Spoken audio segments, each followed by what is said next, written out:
What's the meaning of Augustus Pugin?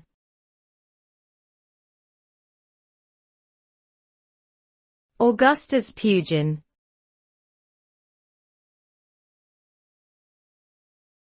Augustus Pugin.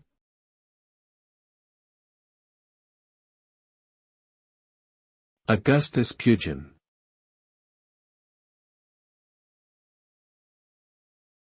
Augustus Pugin.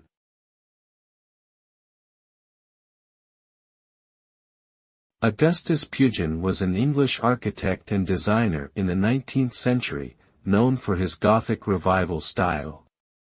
He is best known for his work on the Palace of Westminster in London, including the design of the iconic clock tower, later renamed the Elizabeth Tower, which houses Big Ben.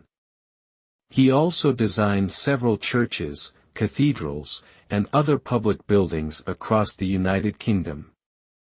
Pugin's work was influential in reviving interest in Gothic architecture and decorative arts, and his legacy is still celebrated today.